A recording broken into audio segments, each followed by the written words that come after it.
when I think about somebody calling me for tutoring, they're not calling me for tutoring. They're actually giving me the keys for their child's future. How do I not treat this with like the utmost level of respect and dignity and understanding and take that weight and put it on my shoulders? That's what they're hiring me for.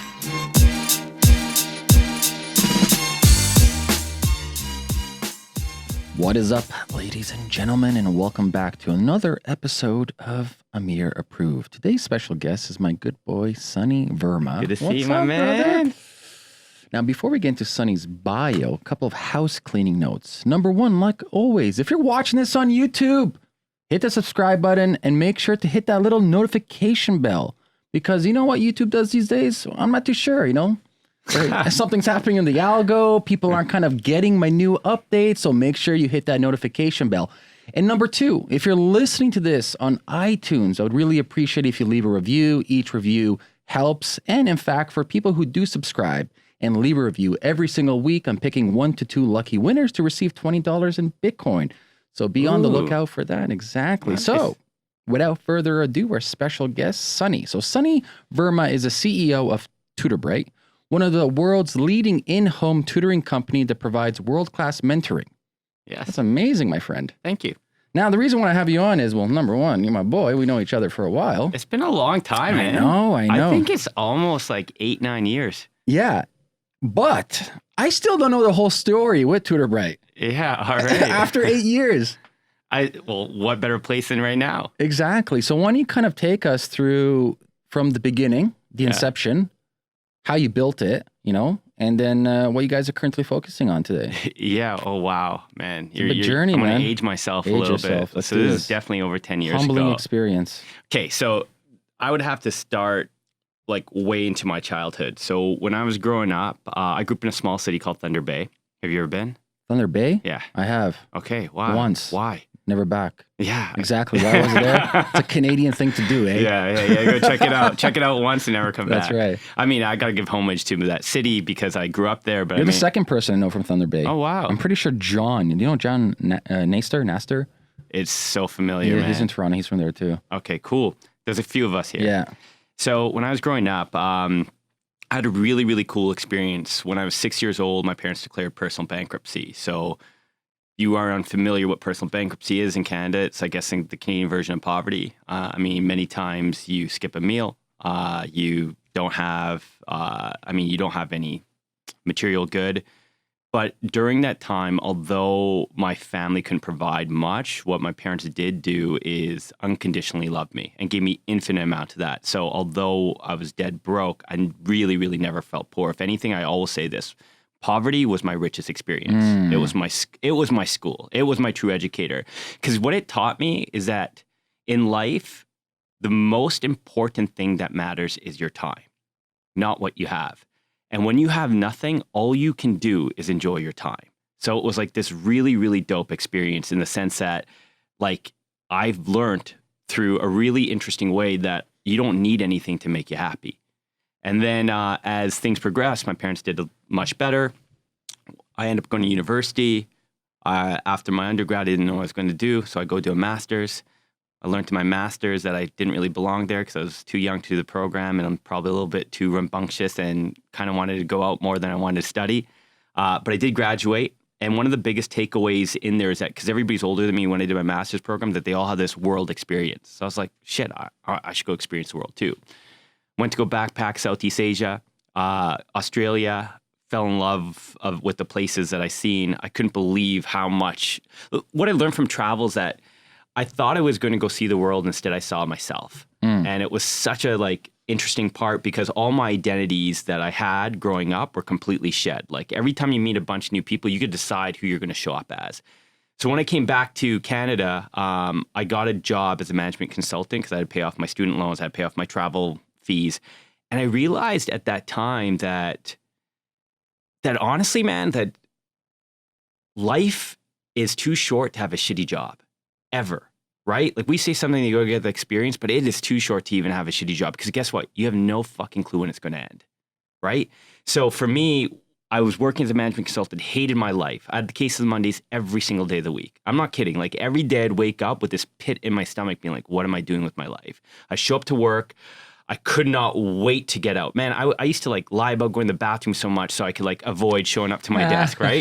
Like I really disliked what I was doing. I disliked what I was doing because I realized I didn't like who I was doing it for. Yep. I didn't like the people that I was working with. I liked some of them, but not everybody. And most importantly, I didn't believe in what we were doing. I really felt like I had no contribution to the world. And the fucked up part was my friends would like, that had a full-time job, I'd be like, oh man, this really sucks. They would tell me, they'd be like, oh, don't worry, you'll get used to this. That feeling you get used to. That's like getting used to being punched in the face and saying it's okay. It doesn't make the punch okay. That was the most fucked up part for me, is that this is the way the world works. Like we just show up, we feel super numb because we take jobs that we hate and for an income to buy shit that we don't need. And for me, that was a really big problem. What traveling taught me is that I have time, I can shed my identity, and most importantly, life should be spontaneous. The best part about traveling is you didn't know what country you were going to be in the next day. You didn't know what life adventures were going to be in front of you. You put yourself in situations to be spontaneous. I wanted the exact same thing. So the only thing that I could possibly think of doing was actually starting a company. Lo and behold, I get a call from my friend. She tells me about a younger sister who's failing grade 12 English. Decide to give her a helping hand because nothing was working in her life at the time. She had this revolving door of tutors. Nothing was working. She was considered the black sheep of her family. How would I say it? Like she was considered the outcast, right? More of the outcast. So they're like, Sonny, can you give her a helping hand? I was like, sure, give her a helping hand. We actually meet at a library that's actually very close to here. It's just down the street at the Reference Library. And so for those that don't know what the Reference Library is, it's a library here in Toronto, and it has cafeteria-style seatings. It's like tables and chairs. So I walk in, and I see her from across the distance. I'm walking past these tables and chairs. I'm kind of nervous because I never tutored a kid ever in my life, and English was never my forte. And I sit across from her. I'm like, introduce myself. Hi, I'm Sonny. She's like, hi, says her name. We sit down. I'm like, okay, so I'm going to be your tutor. The first thing she says to me, she interrupts me. She's just like, yeah, I'm just going to be honest with you. That shit never works. I'm like, okay, well, why don't we take a look at your homework? Maybe you got some assignments, tests, maybe some essays coming up. I'm sure you got something. And she looked at me again. She's said, like I said, Sonny, that shit never works. I can't even write. And I'm like, oh shit, this person's in grade 12. They can't even write. What do I do? So I think really quickly. There was like a pen in my pocket at the time. I handed it to her. She had a pad of paper. And I said, can you write? You can't write? She begins to write the statement out. I grabbed the pad of paper. And I'm like, you obviously can write because you just wrote, I can't write. And she laughed. I said, dad jokes aside, like literally dad jokes aside here. The reason that I wanted you to do that is because you've given credit to a physical disability that doesn't even exist. You've been taught that it's better to never try than to try and fail. Like that is exactly why you said you couldn't write. You obviously could. Imagine if you just looked at the world of possibilities that would be in front of you. I'm sure you suppress every goal, every dream, every hope that you've ever had because you've taken the label of the outcast. And I shared my story with her about shedding identities as well. I'm like, maybe it's time to shed your identity. Like this might do you justice for grade 12, but it's not going to do you justice for the rest of your life. And she agreed. And so what we actually worked on was mindset, a lot more than we worked on English. And eventually her grades started to skyrocket. And I felt really, really, really, really good because I was like, man, I'm contributing to this world. Now, mind you, I was doing this completely pro bono. I wasn't getting paid to do this. So I had all these like contemplations, like should quit my job. I should start this tutoring company. I got these crazy ideas of how I'd revolutionize education. But every single time I had a bill to pay, every time rent was due, it was a reminder of why I couldn't do this, right? So every single time I thought about starting a company, I felt like I was between a rock and a hard place. I felt like I was hitting wall after wall after wall. And I'll never forget this moment. I was tutoring her one night and I was walking to my car and I sat in and I had a very similar pit to the feeling of when I used to have a full-time, like when I had a full-time job, but it wasn't because I had a full-time job. It wasn't because I was waking up the next day to like show up to a place I didn't want to be. It was because I was not waking up to show up to the place I should be. Not to my dreams, to my hopes, to my ambitions. The same lessons I gave to her, I'm not eating myself, right? That was like this, living this disconnect and like preaching something but not practicing was really big. And like I said, like, I felt like I was between a rock and a hard place and it hit me. The only time I'd ever be between a rock and a hard place is if I went mountain climbing and a rock fell on my back. I'm doing the exact same thing that she's doing. I'm giving physical credit to disability that doesn't even exist, right? It doesn't exist. I just keep making this narrative over my head of why I can't do it. And that day I decided I was going to quit my job. So I woke up the next day, I quit my job. I realized very quickly I couldn't afford to, couldn't really afford my rent anymore. Yeah, reality. Like, oh shit, where's the money at? Moved into the ghetto Yeah. in Toronto and just started knocking on doors, telling people I'm the new tutor in town. And that's Okay. how Tutor Right started. Interesting. So you went door to door at the beginning. Yeah, I would love DoortoDoor. I'll tell you why I love DoortoDoor. DoortoDoor taught me I deserved it, right? Mm. Like when you have no money to start a business, which most people don't, you have one option of selling your service or your product, and that is telling people about it. And if you say, well, I don't have Facebook marketing ads, I can't put this on Google, I can't put up a billboard, go knock on doors. Yeah. It is, and like, you know, in the past, people used to cold call and knock on doors. Nobody Yes. does this anymore. It's vacant. I actually have a theory. I think direct response and outreach like that, physical outreach, is going to be much more beneficial than digital ads. Oh, I think so too. Well, there's there's an alignment of what you feel, right? So like when you knock on doors and you get a client, you cherish that client. Yes. You know the work that went in. It wasn't a paycheck, right? You literally feel like I'm going to do whatever it takes now to service you because it took me so long to get you. I got 1,000 rejections and you have no idea, like people telling me to get off their property to do this, right? But once you start to build the stamina of rejection, you feel like you can conquer anything. Like the one thing I always used to think, like, because tutoring is an extremely hyper competitive market. I mean, there's thousands of players. Thousands, man. There's thousands, Yeah. right? The only way that I can differentiate myself at that stage was my hustle. Like if I'm really willing to go knock on every single door that's out there and tell everybody about my company, sing the good word of Tutor Bright pretty much, then there's possibility of me actually shining. So what were you selling? Like English or like what was it? Oh What man, were you- I would sell whatever the kid needs. So I'd spend my whole That's days awesome. relearning the subject. You know what the coolest part of this Yeah. is that the subjects that I thought were super hard in high school, Yeah. like the chems, the physics, the maths, like even the English, STEM stuff, yeah. the STEM shit. I was just like the shit that I would write off completely when I was in grade 12 and in Ontario at grade 13 at the time too.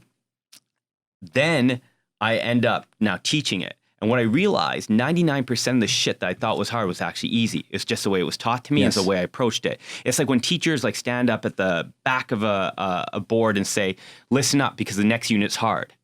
What are you setting me up for if I already hate the unit? Yes. Right? I'm not even going to try. So what I realized is that if I can like relinquish that identity, that thought that this is actually going to be hard and teach kids like, hey, I was probably worse than you when I was here and I actually just learned this shit yesterday. So it's so fresh in my head that I could actually teach it to you now. It actually worked. You know, was it Einstein or someone said it's like if you can't teach it to a 5-year-old, you don't know what you're talking about. Yeah. I don't know who said it, but I love it. Yeah. And like I'll be honest with you, I learned so much shit from Khan Academy. Khan Academy is amazing. And that's how he started too. His Yeah. niece wanted like some Yes, I think education yeah. and he's like, fuck it, I'll just learn it myself and teach it to my niece. Yeah, and he did it over videos, and a lot of people started watching like, them. oh, this guy's good. Yeah. One thing led to the next. Yeah. So was the tutor? What did you have your company Tutor Bright right away, or is it just you personally? It was just me Okay. at first, and then I had one of my now who I'd consider like a brother to me join me in the very, very early stages as a tutor, and then as things started taking off, I was like, hey man, you could live in my place. I could probably pay you $100 to $200 max per month because we're just starting out. Sure. And you want to try to do this together? And he's like, fuck yeah. And then we literally just started. I'd spend my time like knocking on doors and meeting with new clients, and he'd spend his time recruiting tutors and making sure that we had we kind of played yin and yang the whole time. And that's how we did it. We did it on my condo. Interesting. So what was the next level after that?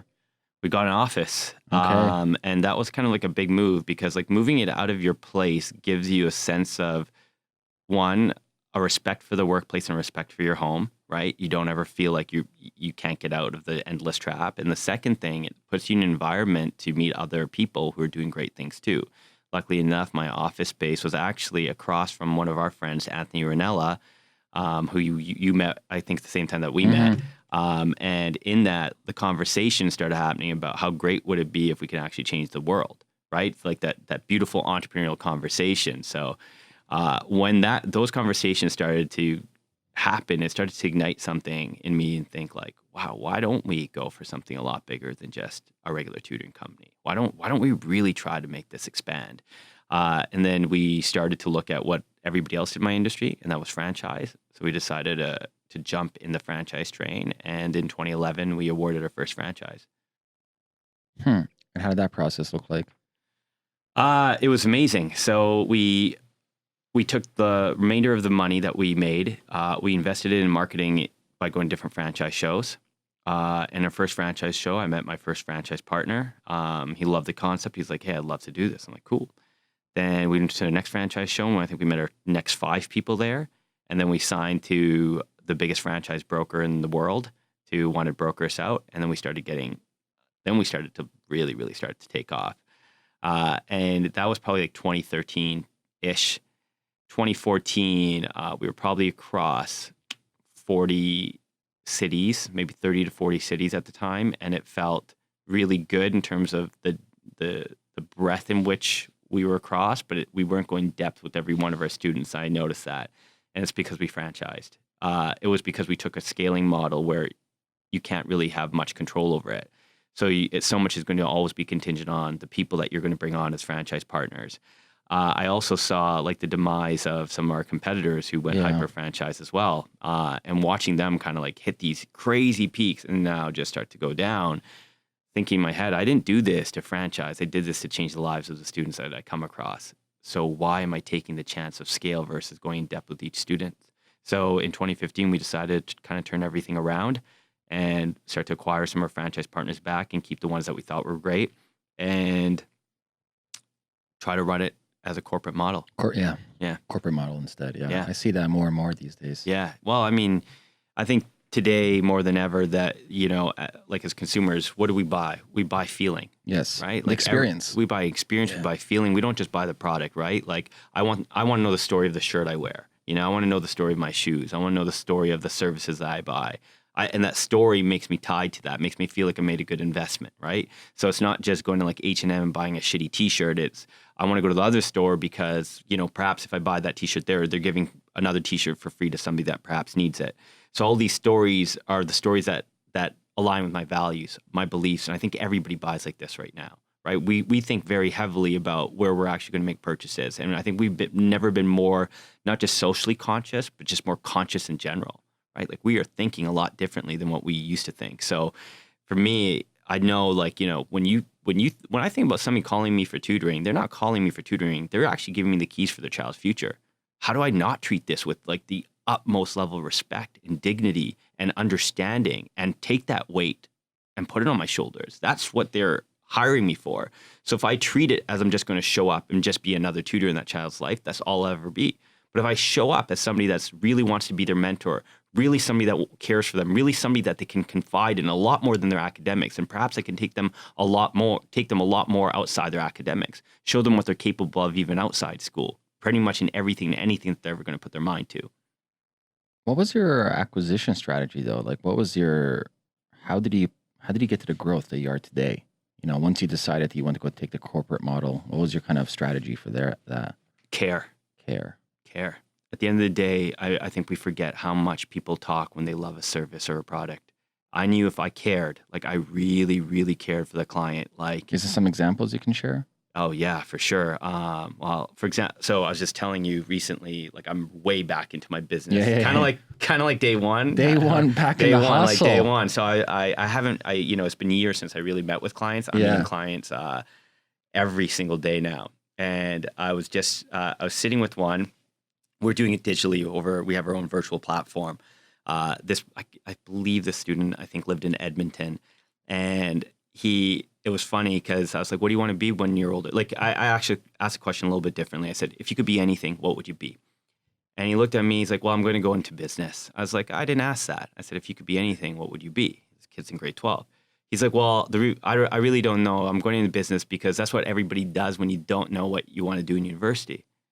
I was like, bullshit. Tell me the truth. And his mom's sitting right there. I'm like, pardon my English, but seriously, that's bullshit. There's something inside you. I know there is. And he's like, okay, I want to be an entrepreneur. I love what Gary Vee says. And I started laughing. I was like, that's awesome. The Gary Vee virus, right? And this kid's 16 years old listening to some really positive shit. Great stuff, yeah. Right? So I was like, wow, that's amazing. So then we took the entire conversation of, why couldn't he be the next Gary Vee or the next Bill Gates or the next Bezos or the next Oprah? It doesn't matter. Why couldn't he be one of these people? Right? And that started to stem a conversation in his head, a narrative in his head being like, I never thought that was possible, but thank you for inserting that mind. The second thing, as we're talking, I said, so like he doesn't really like English. Mm-hmm. He some of the books that they're reading are kind of irrelevant. I said, have you ever read a book that you like? He's like, yeah. I said, which one? He said, Rich Dad, Poor Dad. I started smiling. I was like, all right, Kawasaki in the house. Okay, this is going to be really... already going a good direction, man. He's going 16, good, man. and the mom's listening to this and be like, I've never heard somebody have this conversation. So while he's doing this, I go to Amazon, and while we're doing this, he has no idea, and I send him a book. I send him Think and Grow Rich. And so while we're finishing up the conversation, I said, okay, I'm definitely going to help you with your academics. I already know who's going to be like the most perfect person that's going to be able to help you with this.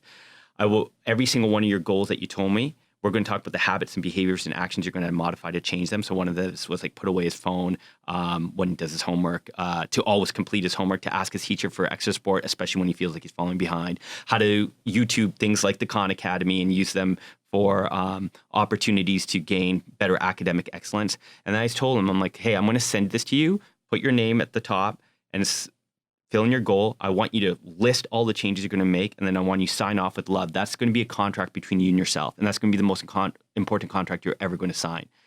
So I did that, sent him the book. The parents were like, I don't know what the fuck you just did to my kid, because nobody's ever had a conversation with him like that.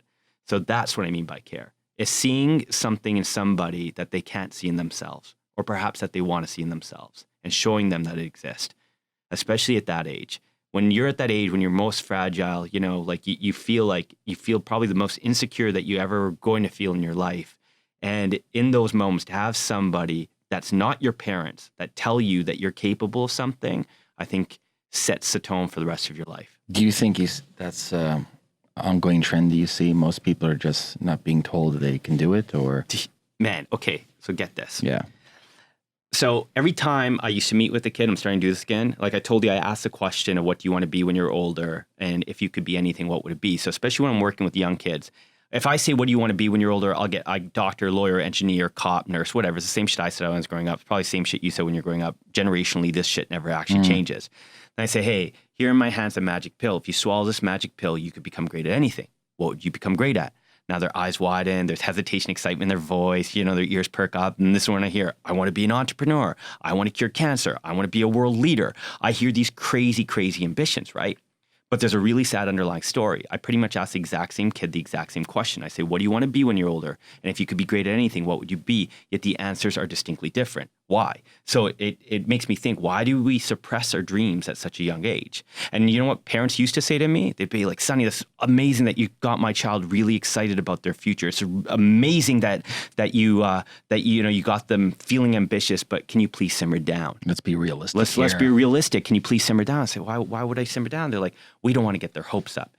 You don't want to get their hopes up. Yeah. What direction do you want their hopes to go? There's only two directions your hopes can go in this world, up and down. Yeah. Right? And the definition, the singular definition of depression, you know what it is? It's hopelessness.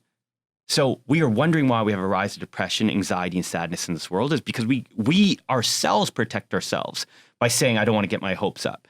It's funny. I was hanging out with one of my friends, and they're doing something really great just happened in their life. And I was like, oh man, that's awesome. Let's relish. And they're like, no, I don't want to jinx it.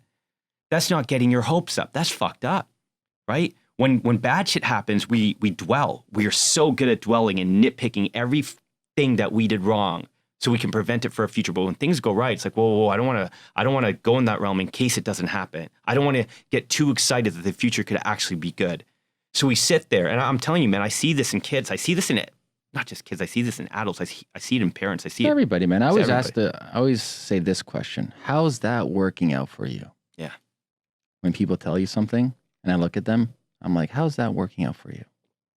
It's not. Why the Never is. fuck would I take advice from you? Yeah. It's like someone gives you advice, financial advice. How's that working out for you? Well, or like health advice. How's that working out for you? Yeah. Or like life advice. Are you really fucking happy? No. Well, you have, the unhappy teaching now the people become happy. You have the poor people teaching people to become rich. It's a really fucked up world that we live in, right? Like, it's like, and you know why it's working? Yeah. Because we never had such a high level of insecurity. We are so desperate to learn how to feel better in our lives that we will listen to anything. We will listen to anything. I know people that teach people how to become rich that are dead broke. It's fucked up. I'm like, how are you teaching this? And they're like, oh, they'll pay me. that is crazy. I mean, our integrity is so shot that we don't even have our intuition sniffing it out anymore because we desire it so heavily, right? We want it, like, we'll listen to anything. We'll buy the snake oil for the Bro, 1 this is ounce. why social media exists. Yeah. Human nature, human behavior, right? Yeah. Cognitive pressures through millions of years of evolutionary psychology and biology. Owen E. Wilson, one of my favorite biologists, has a saying, we have Paleolithic emotions, godlike technologies, and medieval institutions. Paraphrasing, somewhere like that. Which is like, we're not really different at all from like a million years ago. No. And so you have the advent of tech, and the tech is hyper accelerating our default behavior. Yeah. Yeah, it is. You know what's kind of fucked up about social media though, is that we give it so much credit. It's kind of crazy. Like I hear it all the time. You know, my kids are failing, or I can't get anything done because I'm addicted to Facebook, Instagram, TikTok, whatever the fuck it is today, right? I can't get off YouTube, et cetera, et cetera. And like, the one thing that we forget is that, you know, we own our phones don't own us. And the same, like when somebody's like Instagram is like the devil, there's all this information that's going to feed you that you don't look good enough, that you aren't rich enough, that you don't have the right life. I'm like, who the fuck are you following? Because everybody that I follow is kind of the opposite, right? And what did you forget that you press follow? You could also press unfollow. So if you know that shit's causing you some anxiety, some discomfort in your life, you have the ability to press unfollow. Social media is the ability in which we give it. Yeah, right? It's a tool, right? People need to be trained. It's like any tool in this world. You're right. It requires a sense of training, but the training isn't necessarily how to use it. The training is how to use your mind.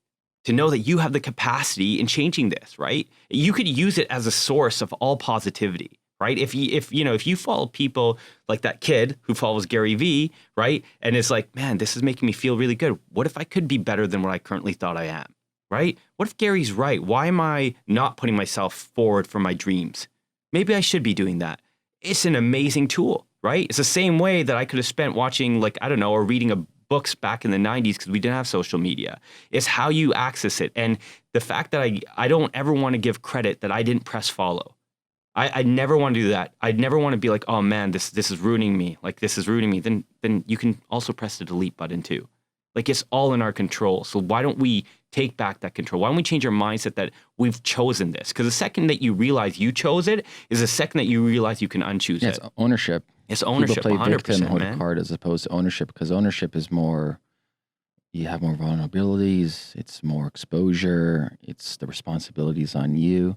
Yeah.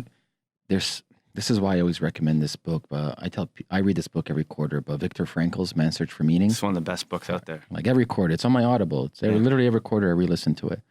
I'm like, read that book, understand ownership, understand that it's going to be painful. Yeah. But the freedom that you get with the knowledge that you can pretty much control things for the most part. Yeah. Especially here in North America. You know, obviously circumstances do matter, like where you are geographically.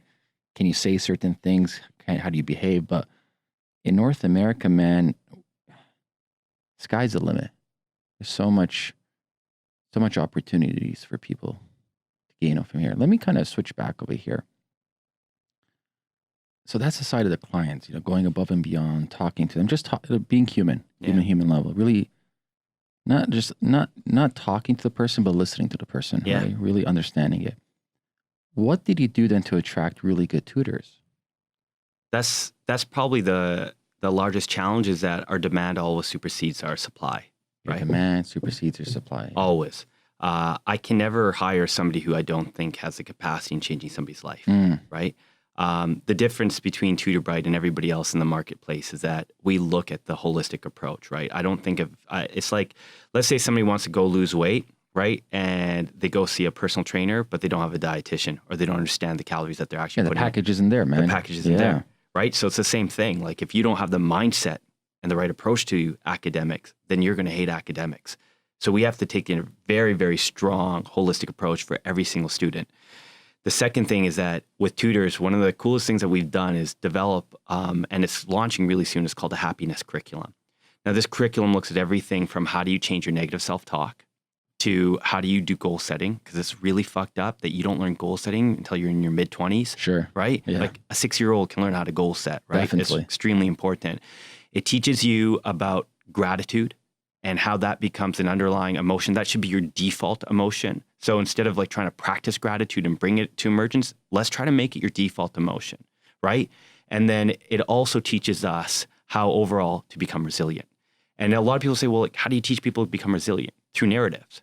Right? Through narratives, man. If you hear stories of people overcoming adversity, this just becomes your norm. The unfortunate part is that we've surrounded ourselves with narratives that are like all about failure. Failure means I need to quit, not I need to persevere. So by institutionalizing these 4 aspects into academics and training our tutors to how they have to practice in their own life in order to be able to practice in the student's life is where we see the largest change. Because you hit on both ends. You have a tutor who's, let's say, 23 years old that's learning these life skill sets and saying, wow, my life is really changing. I actually want to give this to the next generation. So we just use academics as a vehicle to institutionalize characteristics of greatness. So you're finding tutors who specialize in certain topics, right? Yeah, academically, yeah. But they have to be extremely open to self-development. And how are you finding these tutors? Oh, every single Way possible. avenue that I can. If you know more, tell me, because this is what I want. What's the most, well, let me ask you this question. What has been the most successful?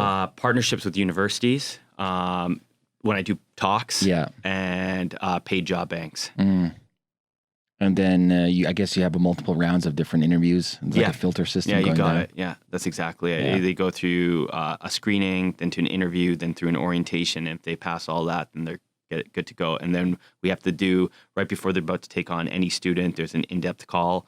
We send them in-depth information of that tutor, that student, how they're best going to perform with the student. As soon as they're done, they have to, that first session, they have to let us know how it went. So how does the packages look like? So is it, or I want to say package, let me rewind. How does the program look like? So if I'm a student, right, let's say I'm a 16-year-old student and my parents want me to use tutor. Is it like I sign up for 3 months with the same tutor? Is it 4 months? Like how does that work out? We don't hold anybody any level packages. Okay. I don't think that's fair. If you shouldn't have to stick with me because of financial obligation you've already set forward with me. I think the only reason why you should stay with me is because I'm doing the best job possible. Totally. Like, you. Forget finances on the side, but more or less like success rates. Like, have you seen like if a person stays more than 3 months with one student? Oh yeah. Everybody does. Everybody does. Yeah. I mean, that's why I don't hold you packages, is because proof's in the pudding. Yeah. Right. Our lifetime value for each client is pretty significant because there's no risk for you, but you don't want to leave. The only risk of leaving us is that it could do your child detriment because of the service so far that we provide until they're ready to be what I would consider an independent thinker and somebody who's accomplished the goals that we set off in our first initial conversations. So where do you think the industry is going, the tutor industry? I think we're heavily relying on AI. I think we're heavily relying on chatbots. Me and you were talking about this prior to it. I think there's a lot of text tutoring that's happening. Text? Yeah, texting back and forth. I think we've missed the entire boat. I mean, I talk to, like, being back and talking to parents, although they call to get academic help, why they stay and what really holds them tight is the people and the self-development. Like when you start talking about like an AI tutor is not going to walk you through goal setting. It's not going to feel the care, the love, the compassion. So this is more than tutoring. Oh my God, yes. Way more. Way more. Yeah. Yeah. I've never considered, like, we're Tutor Bright, so when you Google tutoring, we pop up, right? If you ask me what I do, my job is to raise your child's self-esteem, self-worth, and self-confidence through academic coaching. That's what I do. Academics is just my vehicle. That's all it is, right? So the thing is, like, I don't know if you've ever had a executive coach or a personal coach, right? You perhaps have. I know we share a lot of mutual friends that have that. Parents will never pay for a self-development coach for their child, but they will pay for a tutor. I get to play both roles. So the way I look at it is I'm playing both roles here. So like when I first meet with your child, I am doing a full assessment on their learning style. So what type of learner are they? I want to know their academic strengths and weaknesses, so we will assess for that. But most importantly, I want to know who they are and what motivates them, because that's going to be the glue of getting the incentive right there. That's the incentive right there. Yeah. Like parents always think like, there's this work and reward system, right? Like if they work, we'll get them more time on their phone or et cetera, which is temporarily, it works. Like it's a short-term growth. But what I always tell parents, and I think it doesn't matter if you're grown up as well. If you work, if your whole thing is work and reward, you're fucking up. You need work to become the reward.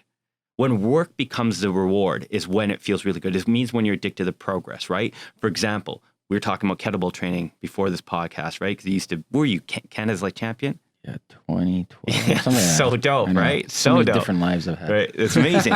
But in that, think about that. Like, I'm sure you craved it, right? You craved hitting those kettlebells. Yeah, You craved still it. crave it today, man. Right? Yeah, I know, right? It was earlier today, the kettlebell training and hit the sparring bag for like 15 minutes. So think about that. Like when you crave it, right? The difference between discipline and desire, right? You need discipline for the shit you don't want.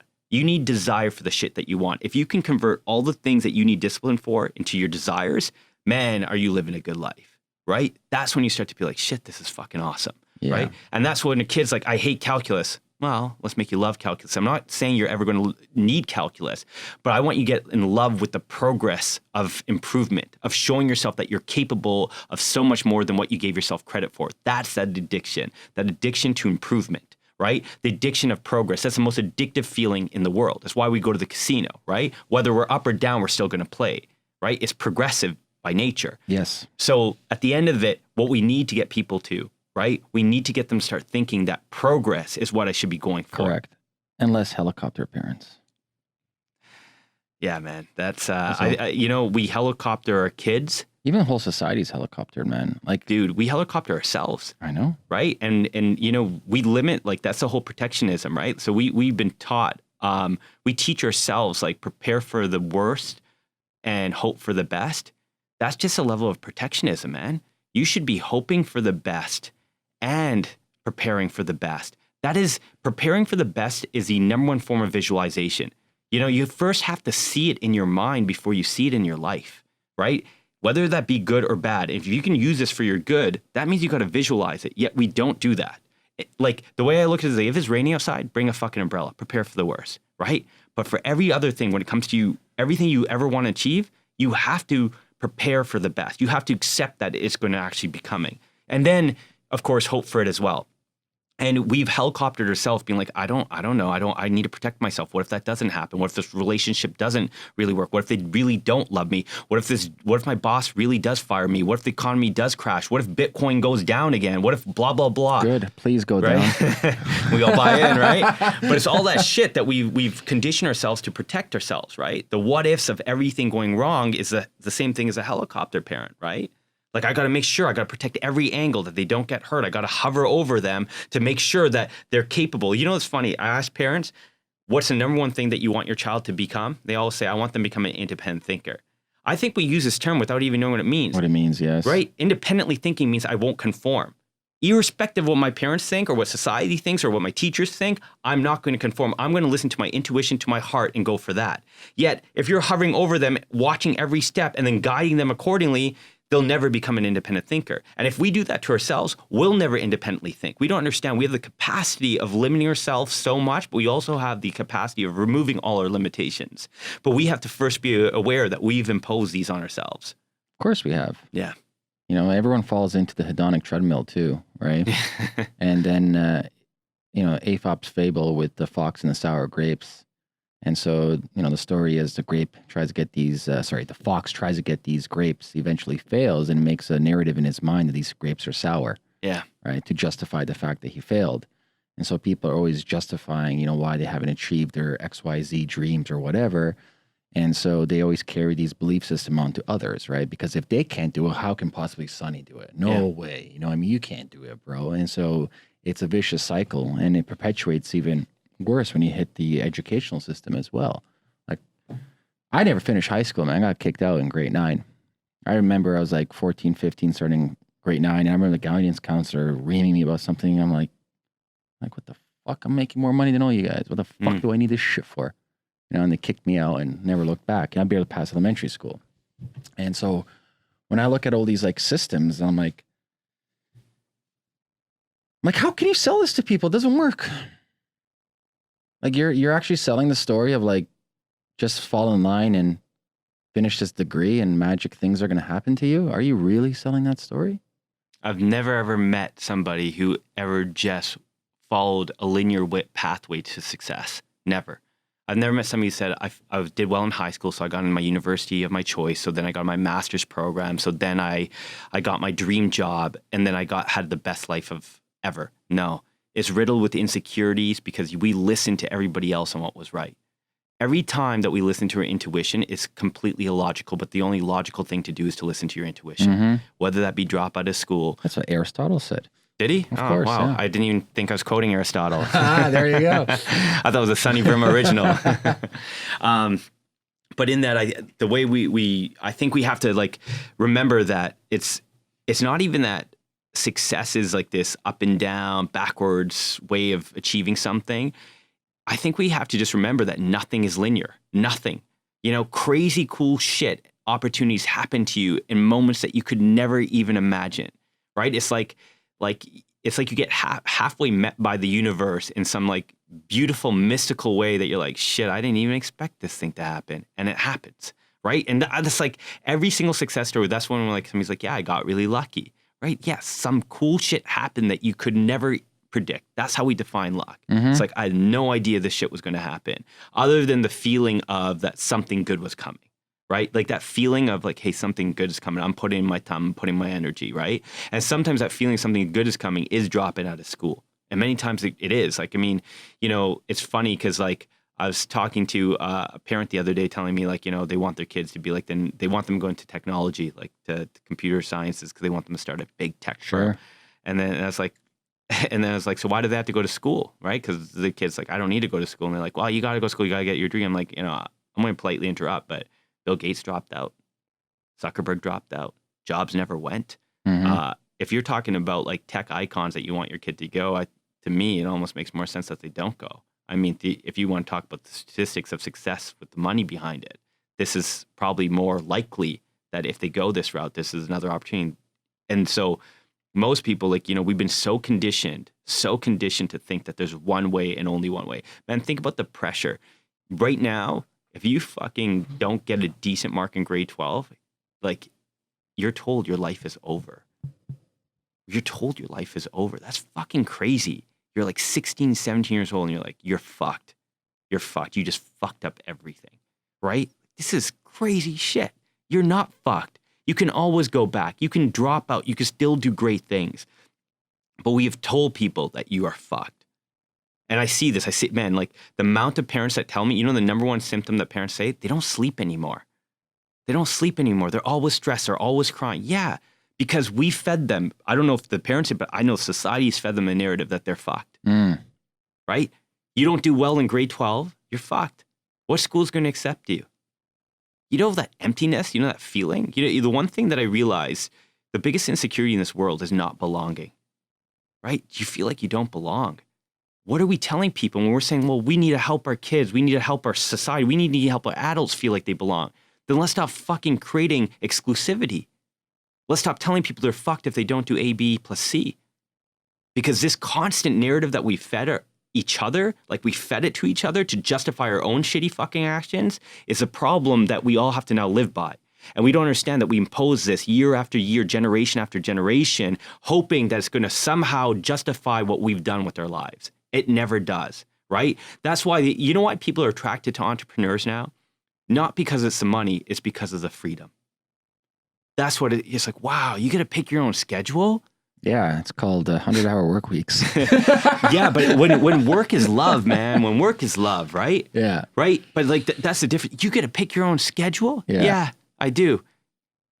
Isn't it weirder that you're asking me if I get to pick my own schedule? Yeah, the word entrepreneur is funny too. Like I have a good friend of mine. He's, I don't like the word old. He's experienced wisdom, coming up 80s.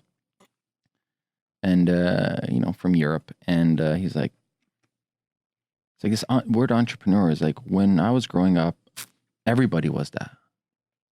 If you didn't support you and your family, you died. You didn't have food on the table.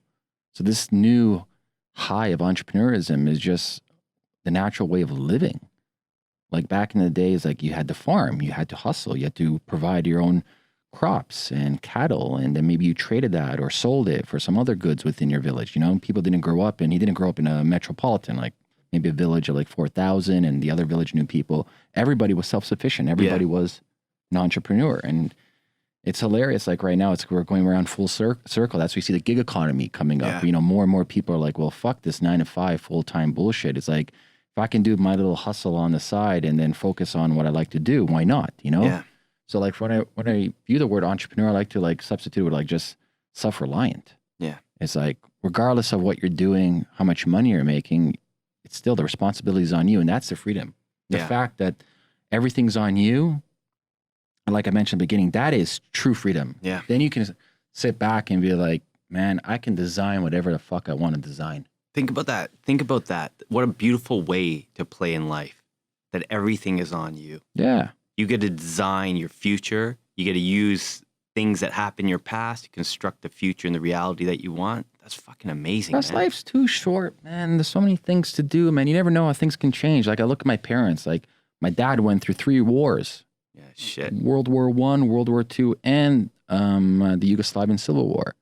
Right? So you can plan all these fucking things you want, but then you look like, oh shit, I can't control what's happening with nation states. I can't control this stuff. It's like people try to plan way too much. And don't get me wrong, planning's important, but at the end of the day, it's like you will blink and you will be older and then you will have regrets, which you and I know it's one of the worst psychological things you can do to yourself is have regrets. Would have, could have, should have. Oh my God. And you have this vicious cycle in your mind. It's like, man, figure out what you want to do today and do it. Now, I'm not saying just go quit your job. I'm saying plan it accordingly. Like, obviously you got to pay rent. You got to have food on the table, but figure it out, man. Maybe like most people really don't understand how much time they waste. Like wasting of time is ridiculous. It's a plague, complete plague. When people, how do you do that? I'm like, well, you plan accordingly. You figure out how do you maximize your time. You work 9 to 5. Fuck, you still have like 5:30 till midnight. What are you doing in that time? What are you doing on the weekends? Right? What are you doing before 9 o'clock? What are you doing with that time? That's a whole different job you can be doing. Whole different life you can be living. So let me ask you this. Why do you think people don't do it? Fear. Do you really think it's fear? For the most part, if you look at human psychology, it's, you mentioned something earlier. So you have fear, and fear ties into also social pressures. So you have social pressures of, do I fit in with my community, with my religion, with my family, with my culture, right? If I go out on my own, depending on what culture you come from, religion, a lot of social pressures on that. Yeah, extreme social pressures. Then you have the fear of failing. That's a massive fear. So you have two. You have a double-edged fear. You have a fear of not being accepted by your, let's say, community, culture, religion. Then you have your own fear of what they'll think of me if I go try to do this, but I fail, right? So the best way for a human being the easiest way for, and this is a Buddhist saying, the easiest way for a human being to be happy is to have zero expectations. That's why we get depressed. We have expectations. I expect X to happen and doesn't happen. Guess what? I don't get my dopamine high. And so I'm depressed, right? If I have zero expectations, I have nothing to be sad about, nothing to fear about. It is what it is, right? So I think we have millions of years of cognitive evolutionary pressures onto us that if we can just become aware of them and understand them, understand, why do I think this way? Why am I feeling this way that if, my family will not talk to me if I do X, why do I feel this way that if I want to, go after this, that maybe it goes against my beliefs for my religion, whatever, you know what I mean? Just kind of auditing the feelings that you have. Because most people, they have a feeling, right? These emotional evolutionary pressures are feelings. Words are very hard to describe the feeling. They have limitations. This is why we're attracted to poetry and we're attracted to art. They surpass the words. They get into the realm of like, it's like, I can't even describe what I'm feeling right now. Just like, wow, whenever, like, for example, if you're walking out to nature and you're looking at the Rocky Mountains or some beautiful beach, you're like, it's like, I can't even describe to you what I'm feeling. So we have these emotional feelings, whether we get angry or we're crying or anxiety, but it's very hard for us to then distill the meaning of what we're feeling. And I think just having like more one-to-one conversations with people that you can trust, I think that's missing specifically in society, more peer groups, specifically for men and boys, everybody, in fact, like just really good supportive. Like what you're doing is almost less a supportive peer group. Yeah. If you think about it. Yeah. Like it's a trusted zone, a safe zone where that student feels safe with you to share his or her belief systems with you. And that's powerful. Yeah, it's very powerful, right? Because then you feel like you belong. Then your fear of failure dissipates. Well, you'll also from the student perspective, he or she actually feels like here somebody's willing to listen to me. Yeah. As opposed to ridicule me. Yeah. That's a massive difference. It's how it is what the way I look at it is that perspective change is what will change your life. Right? If you feel that you're not going to be ridiculed and you're going to be supported, how much easier would life be? Oh, fuck yeah. Right? Way easier, man. Like 99% of the shit why we don't do it, I think you nailed it, is like, you know, if the people in our lives, whether it be culturally, whether it be from society, whether it be from, you know, our direct family, if the people in our lives don't support us, we feel empty. Mm-hmm. There's this really sense of like I'm doing something wrong. Oh, we're tribal. Yeah. That's what we are, man. So, well, man, I'm really happy what you're doing. I think it's much needed. Thank you, my man. And I just want you guys to keep on pushing, and I wish you all the best and success in the future. Thank you, my friend. And if you were going to leave one message to everybody out there, what would it be? The number one thing that I would tell people is that life is beautiful and it's short, so make sure you live it well. Thank you, Sonny. If people want to reach you and get a hold of you, maybe want to figure out what TutorBright is all about, what's the best resource? Probably Instagram. Okay. It's at TutorBright or at SunnyV_TB. Cool, man. Yeah. Thanks again, brother. Yeah, thank you, man.